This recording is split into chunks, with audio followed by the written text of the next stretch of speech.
ground rule. You're going to love this Just for Kids video. If you're having a little trouble with the picture on the TV now, maybe you just need to adjust the tracking on your VCR. That's the little switcher button just at the bottom of your tape player. If you need help, just call Mom or Dad or Big Brother or Big Sister. They'll help you. See you soon, and enjoy the show.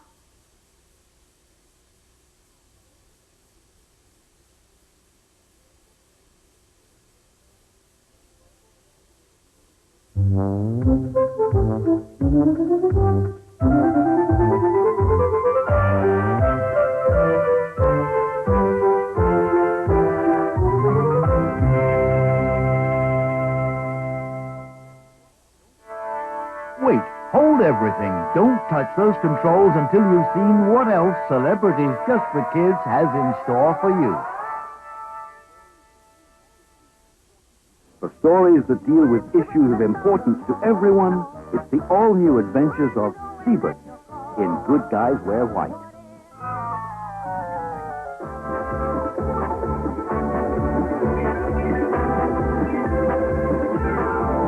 Seabert's the bravest of them all. Seabert is always at your call. Whatever the case may be, he'll win the victory. The villains always take the fall. Seabert the seal is on his way. Seabert the seal is here to stay. Whenever things go wrong, he'll always come along. Let's hear it for Seabert. Hooray! In a time when there's an endangered species everywhere, from the jungle to the mountains to the seas, you'll be glad you have friends like Seabert and his brave young friends, Tommy and Aura. More whale massacres. These hunters are going to kill every last one unless we do something. It's just terrible. The whale has no natural enemies, and yet it's disappearing completely from our seas. Let's get to work. We're leaving tomorrow.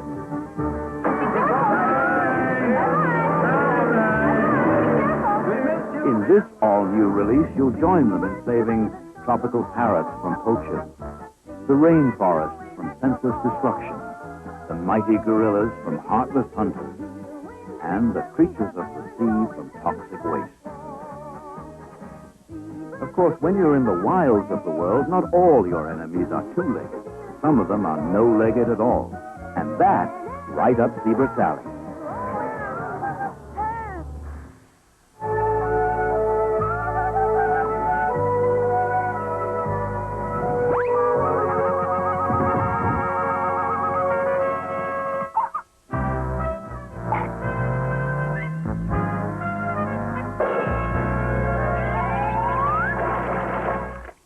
You saved my life, little creature, and I don't even know who you are.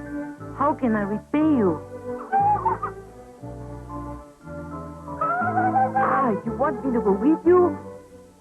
An acclaimed educational tool as well as a joyous adventure. It's a series to be viewed and talked about by the whole family. Seabert, Good Guys Wear White.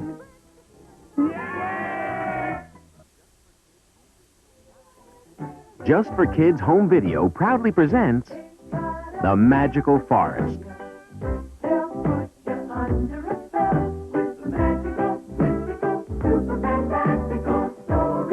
How you doing there, little bunny? My name is Kiki the Frog, and I'd like you to come along with me. To the world around you, trees and seas and friends like me. The Magical Forest, a delightful 70-minute animated feature that pleasantly blends fantastic animation with live-action reality. When Kiki the Frog's feet are frozen in ice, and Belinda the butterfly can't fly, and Skippy the firefly can't light up without burning his shoes, it's up to Maria and Mirabella to find the fairy mother to save them.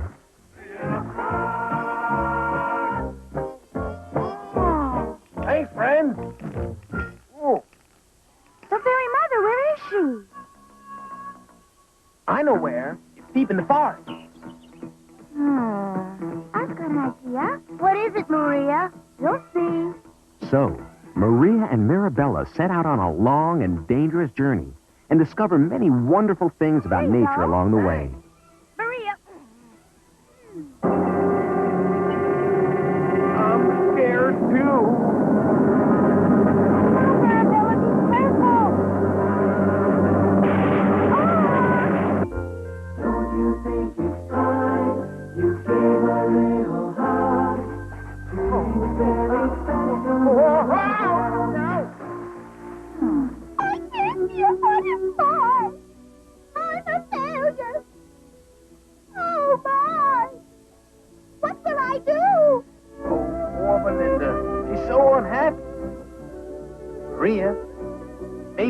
Mother could help.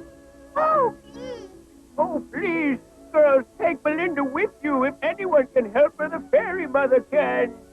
My people and I will be forever grateful to the both of you. yes. Belinda, she said you can go. Come on.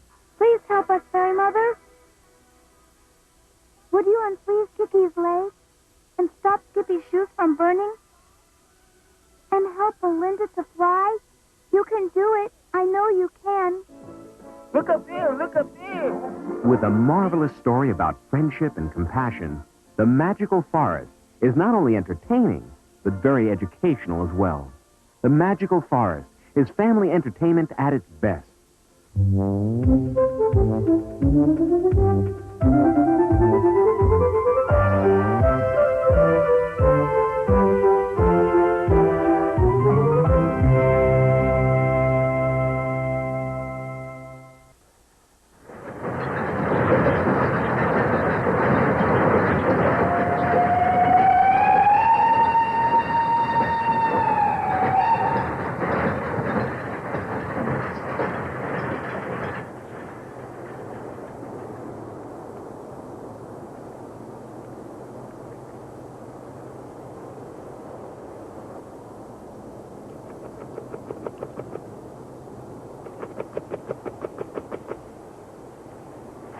Hi there, I'm Stefan, and I'm just your average mouse. I guess you could say I'm a house mouse, but they always call me Beaver. Know why they do that? Because when I was little, I'd take the tallest tree I could find and 2 great big rings around the trunk. Beavers do that a lot, but mice never ever do.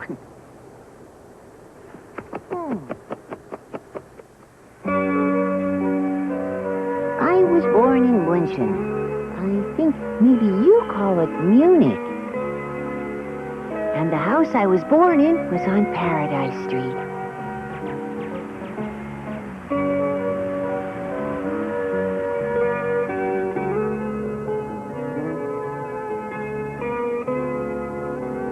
We all lived in the tool shed. My grandfather, Dad, Mom, my 4 brothers and sisters, and Isolde. Her family lived close by, and when her parents died, she moved in with us. Carlo lived across the courtyard in the house. He was a tomcat. But he was old and lame and couldn't see very well, so he didn't worry us much. In fact, he didn't worry me at all.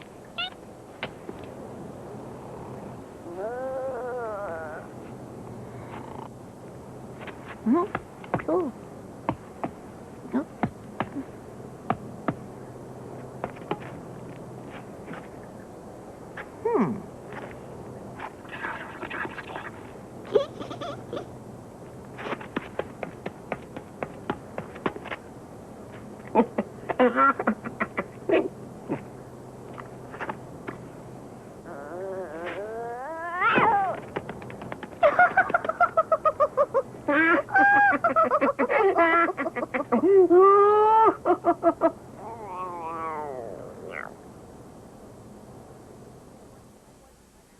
In the winter, there wasn't much to eat around the house or in the yard, so we'd go down to the train station. Usually, I went with Isolde.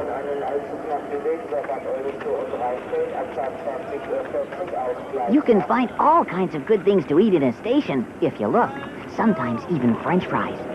But you have to watch out, though. Lots of people smear them with ketchup, and of course you can't eat that. We'd listen to the loudspeakers announcing the names of the cities far away. Vienna, Paris, Hamburg, Basel. Basel? That's in Switzerland, and that's the best place on earth for a mouse to be. I'll tell you about it as soon as I finish my cheese break.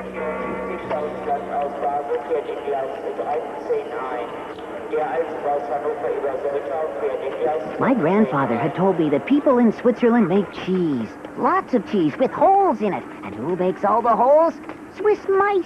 They're called cheese drillers, and they're famous for their precision. It all began at the station just before Christmas. We found some crumbs from a cake that had fallen out of a parcel. They were loading it on the freight car, but they dropped it, and the wrapping split open, so we had cake for lunch. It was good. I'm going to look inside the car, I said. Isolde was worried, but she didn't try to stop me. I just had to see what it was like inside, so I started to climb.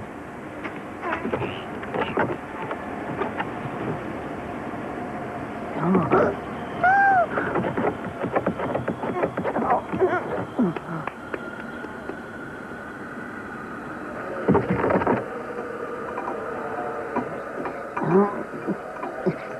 Oh. Hmm? Hmm?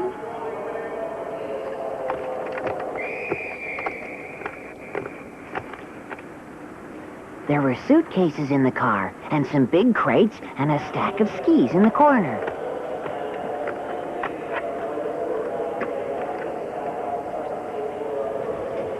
I found some more cake.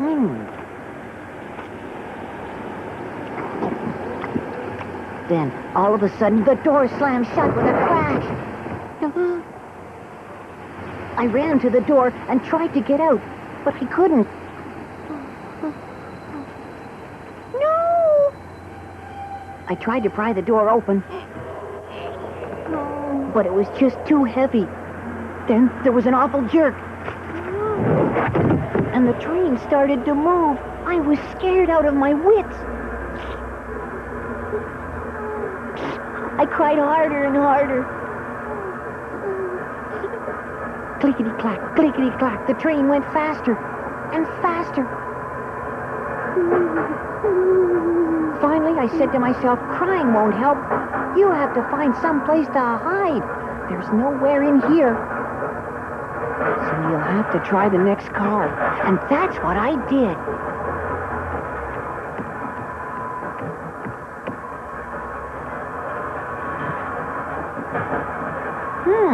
This looks warm and cozy. And there's plenty of space. Wonder what the rest is like.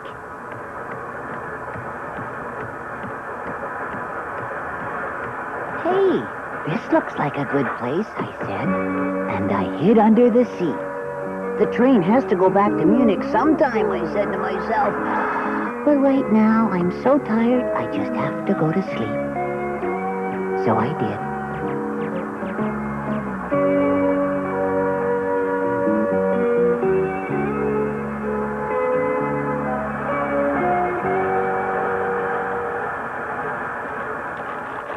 When I woke up, all I could see were feet. The car was full of people.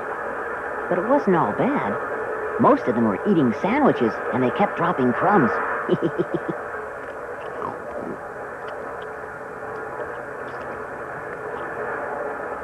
Now and then, the train would stop. People got on and off. I could hear the conductor calling out the stations. Hagen, Dortmund, Osnabrück, Bremen, Hamburg Central Station, end of the line. When the train pulled into Hamburg, everybody got off.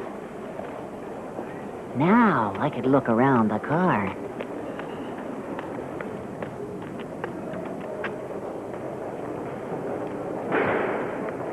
I found all kinds of good things to eat.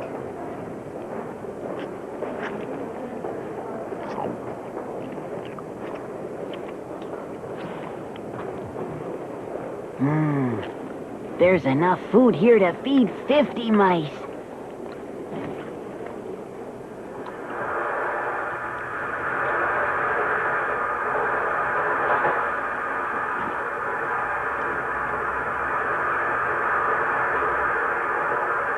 One day, I got quite a scare. I was sitting under the seat eating a bit of sausage when suddenly something weird fell on the floor. I just had to find out what it was. It was a mouse made of plastic. I was looking it over a bit when all of a sudden, I saw a small boy. He crouched down and peered under the seat. "There's a mouse under here," he shouted. "A mouse! Eek!" Oh, Manfred, you're making it up, said his grandmother. Don't worry, the boy has too much imagination, that's all. Only the other day, he swore there was a blue elephant in the bedroom. They all laughed, but I ran back to my hideout, just in case. I had my nest beside the pipes, right under the roof. Somebody had left a wool scarf behind, and it made a good bed. There was a grating in the roof, and I could see the sky. So I always knew what the weather was like outside.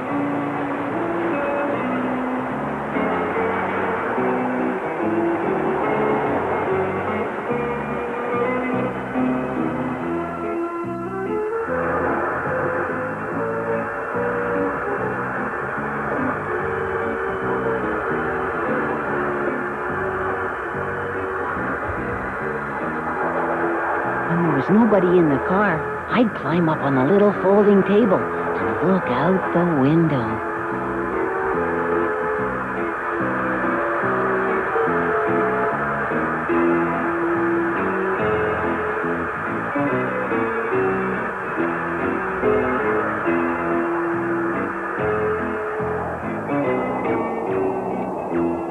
So this is the big, wide world. Beautiful.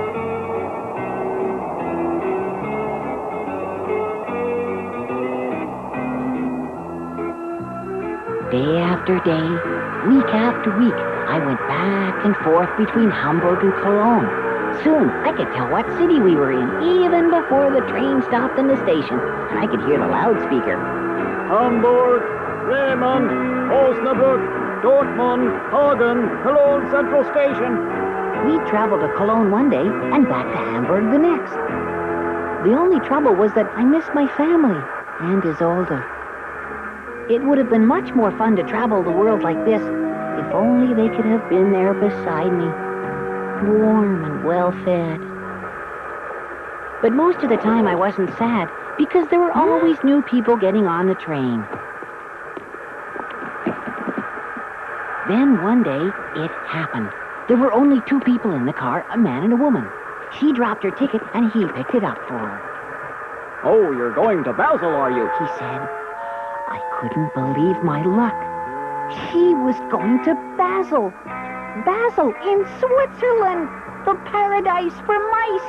The country of my dreams. I thought fast. She'll have to change trains to get to Switzerland.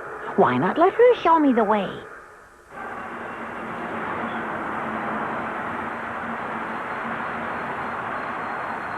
We pulled into the Cologne station, and the train stopped. I was hanging onto the strap of her suitcase just as hard as I could. It was working. Then I heard something. It scared me half to death. I whirled around, and my blood ran cold. Two railway guards stopped the woman, barring her way. They had a dog on a chain, a huge German shepherd, barking his head off at me. If that monster ever got loose, that would be the end of me.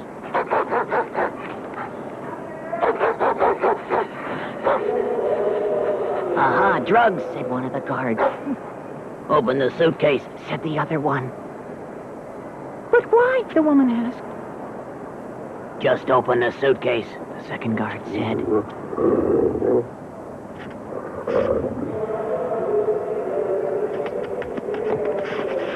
The woman opened the suitcase. While the guards were busy searching it, I ran across the platform just as fast as I could to the train for Basel.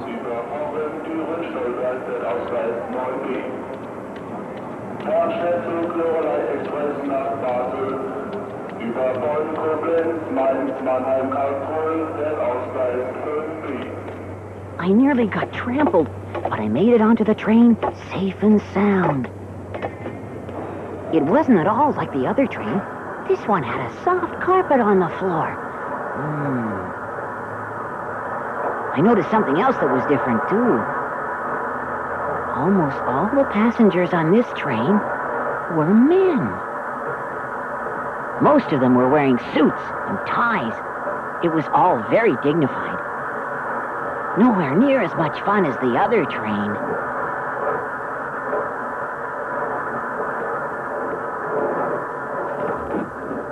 The seats were wider and covered in bright striped velvet.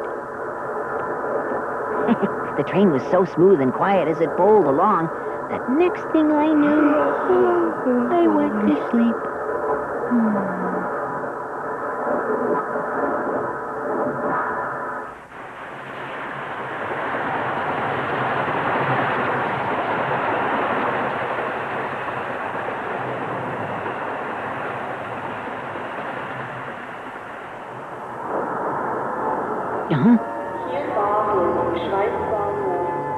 It's Basel, I cheered. At last, here I am in Switzerland, the paradise for mice.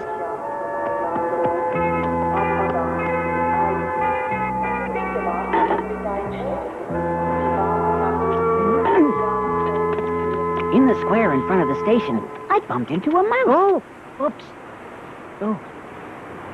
Hi there. Let me introduce myself. I'm new in town. My name's Stefan, but everybody calls me Beaver. I just arrived here a few minutes ago on the express train from Cologne. Welcome. My name is Wilhelm. That would be the 7:20 train from Cologne, right? Yes, that's the one. Could you please tell me how to get to the nearest cheese factory?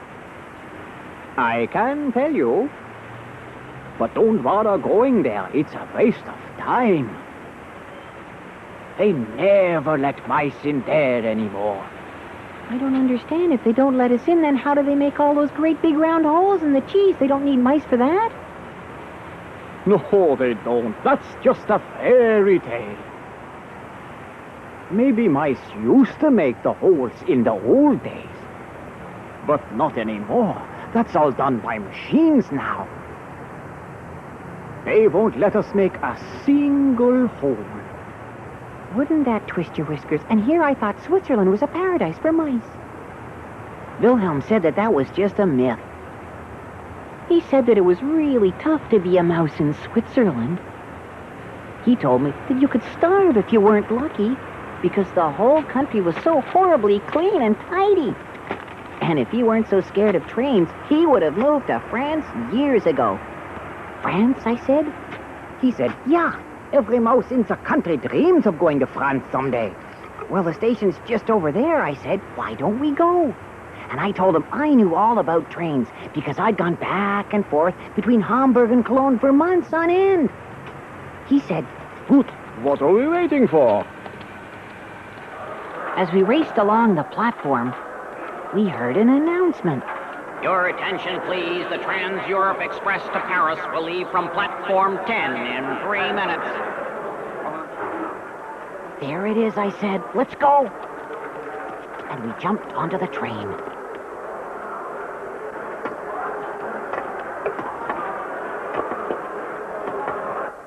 I hid under a radiator, but Wilhelm was so nervous that he lost his head, and he went dashing straight down the middle of the aisle until... A mouse! Disgraceful! Conductor, remove this rodent! I grabbed Wilhelm and dragged him under a seat, right against the wall. The conductor came stalking over. Mouse? On the train? Oh, that's impossible. I've worked on the train for 20 years, and in all that time, I've never seen a mouse. There must be some other explanation. I'm sure of it. Good grief. It is a mouse. We stared at each other, eyeball to eyeball. Why, the dreaded little pest, Said the conductor. the nerve. Listen, I've got a plan. We have to distract him. I'll go first, and then you run down there as fast as you can. I'll go for his face. The best form of defense is attack. Dah! Cried the conductor. A man-eating mouse! Let me out of here! I've been attacked by a wild beast! Oh, you'll be sorry. I'll get the rat catcher to deal with you as soon as we get to Paris! That sounded good. At least as far as Paris, we were safe. We sneaked off under the air conditioner and then looked around for some place to hide.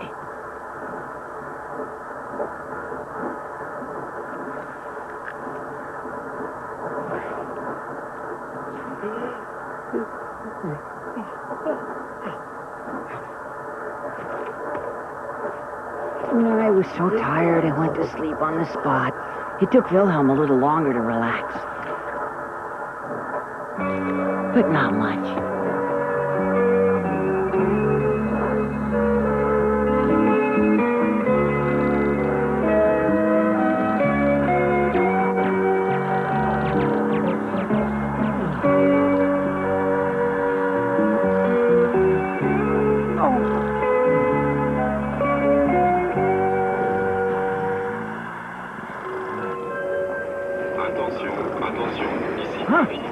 Ooh, it was the loudspeaker that woke me up. Quick, let's go while the going's good. We got out of the station without any trouble, and I heaved a great sigh of relief. So this was Paris. Ah, Paris, said Wilhelm in delight. Paradise for mice.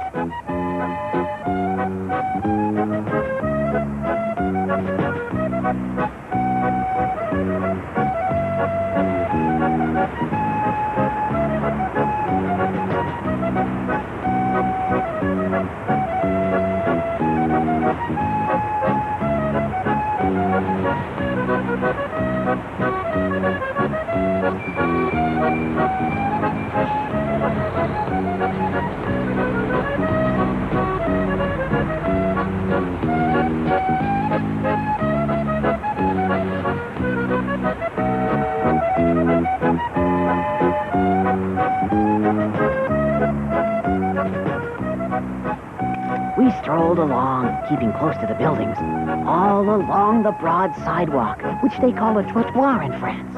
We saw restaurants with tables and chairs outside. People were sitting around, eating and drinking in the warm evening breeze.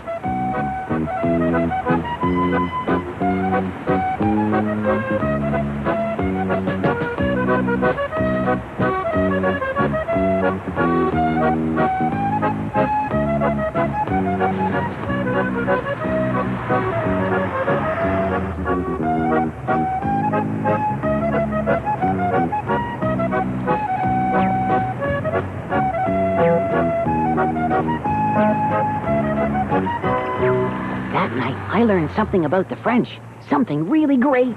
At the end of every meal, they eat cheese, all kinds of cheese. It can be long or round or oval, hard or soft with pepper or bay leaf or caraway, white cheese or blue. It's heavenly. Pierre was the one who taught us the names of all the different cheeses. He was a genuine Parisian mouse. We met him outside a restaurant called Les Trois Mousquetaires. That means the Three Musketeers. Pierre would always saunter along the trottoir very casually. He used to say, "Don't run, walk. People see if you scurry, but if you just stroll, they don't notice." Now, Paris is a wonderful city, but I soon found out it can be dangerous, too. The second week we were there, something terrifying happened to me. I was sitting on the sidewalk, under a table, minding my own business and enjoying a bit of brie, when all of a sudden... I saw this huge cat. I took off like a rocket. I ran for dear life. Where can I hide? Where can I hide?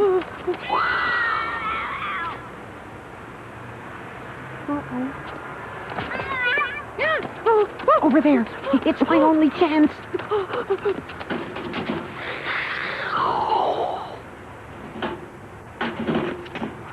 Just look at the claws on that monster. What's he doing? Oh no, he's making an earthquake. And suddenly, everything went quiet.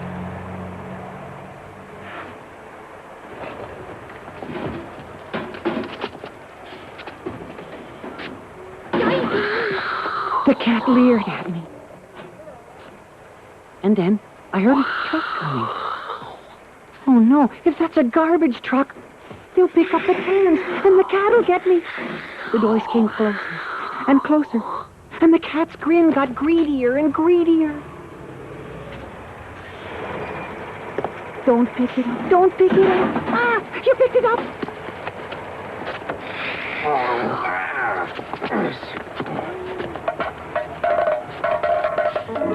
I lit out for home.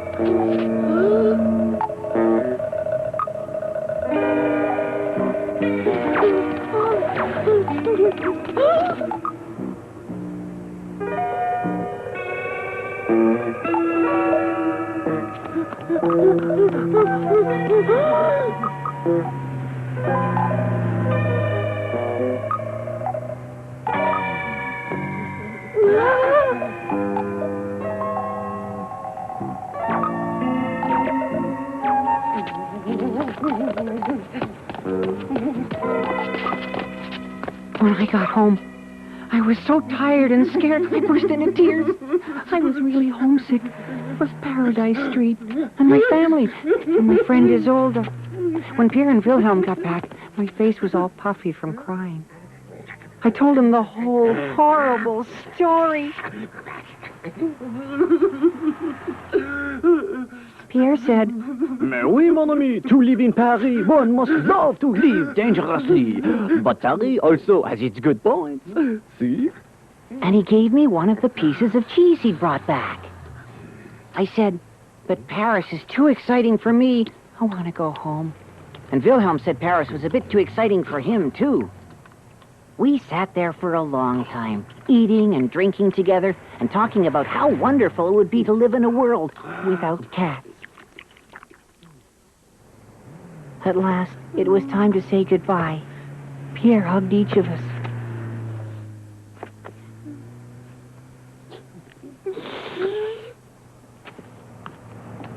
The last we saw of him, he was strolling nonchalantly across the boulevard towards the restaurant where we met him on our first night in Paris, Les Trois Mousquetaires.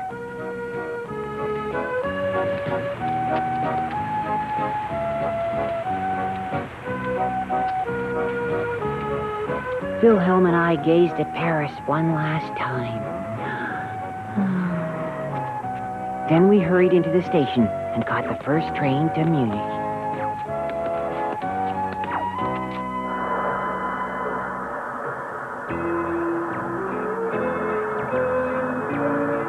As we got closer and closer to my hometown, we perched on the table and gazed out the window.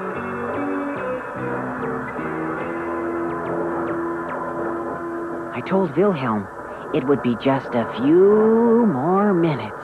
I could hardly wait to get back home to Paradise Street.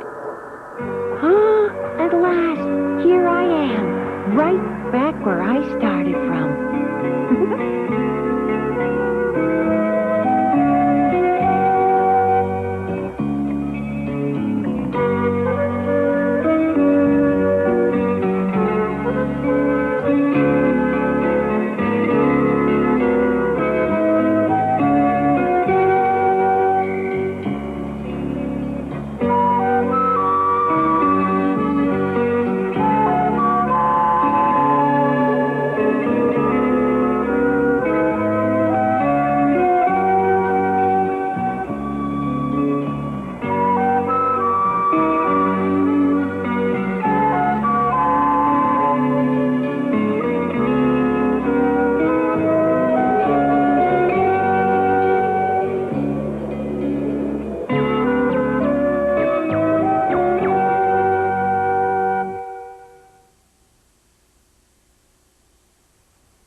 Meet the award-winning film star who's capturing the hearts of kids all over the world. He's the Little Fox, the enchanting creature whose cartoon movie is a smash in Europe and is working its magic on American shores. Based on a best-selling children's book, The Little Fox is sure to be a treasured children's classic for years to come. It's the tale of Vic, the roly-poly cub, orphaned, then raised by a wise and kind uncle. Kids will be delighted watching Vic as he learns the ways of the forest, grows strong and smart, and falls in love with a foxy young friend. The personality of each creature of the woods comes alive in this top-quality feature the entire family will adore. It's a wondrous tale kids will love watching again and again. The Little Fox. I told my dad he should put a warning on this Oxtails video. Warning, this video will cause an unstoppable laugh attack. This is the funniest group of animals you'll ever see. Here's why. Oxtails, starring Ollie the Ox. I'm Ollie, and I'm going to show you what my world's all about. It's all about a stupid ox, that's what. Well, never mind those two. Well, they're just, well, no, like I said, never mind. Now, Ollie's Oxtails is about the great outdoors. It's big and beautiful. It's about how to live in harmony with nature. It's also about how to make friends. Uh-oh. Yeah, you didn't feel that, did you? And, of course, things like this will be educational in case you ever whack a rhino in the leg with an axe. See, when I said he was stupid, I wasn't joking. You'll also get to meet my sidekick, Jack Turtleson. See you later, Ollie. I'm going to kick back and watch some reruns of Husky and Starch on the tube. And I'll show you how to mix cement. Yeah, with a little help from my friends. Okay, Hose Nose, let her rip.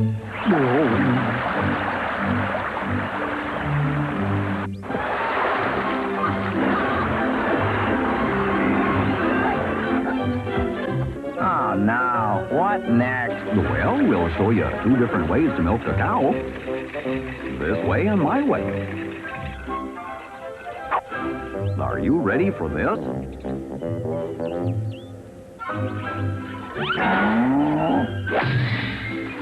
My way's a thing of utter beauty. Oh, yeah, I was going to show them how to dry wool.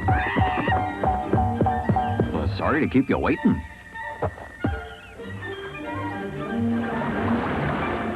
One ringy-dingy, 2 ringy-dingies, 3 ringy. Make sure you see Ollie's Oxtails. It's a crack-up.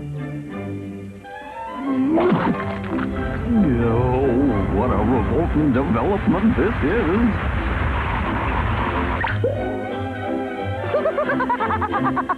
Hey, pretty funny stuff, huh? So don't you miss the zany characters and wacky adventures on Oxtails. Make sure you watch Oxtails. It's hilarious. My sister and I like to watch the Noozles together. She pretends she's Sandy, but really she's more like Pinky. But don't tell her I said that. Here comes the Noozles.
Noozles, they're pals you can count on.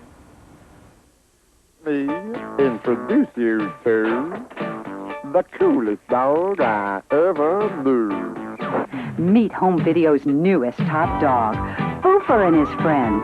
He's a huggable hound who inherits a home and finds himself landlord and referee to a crazy collection of dogs, cats, and mischievous rats. Uh-oh. Hey, red alert, troops. It's Mrs. Escrow, the real estate lady. And she's brought that snoopy little hairball with her. Duck and cover, come on, hide, hide! You'll fall in love with all 110 minutes of Hanna-Barbera's finest animation and original songs. It's a house full of cuddly canines, furry felines, and some rambunctious rodents. Is she all right, Hazel? Fine, Foofur. For a mama about to have puppies. Oh, puppy. Pup. You're kidding me. Oh, well, that is so, well, you know. Irma, darling, this is very fantastic, and I salute you. Wowee! Hey, down in front, let me see. Puppies? And each adventure teaches kids a fun-filled lesson about truth, honesty, and justice. Thanks for your help, Hazel. I didn't do anything, thank Foofur. He delivered all your puppies. Hey, what about me? I help too, you know. Thanks, all of you.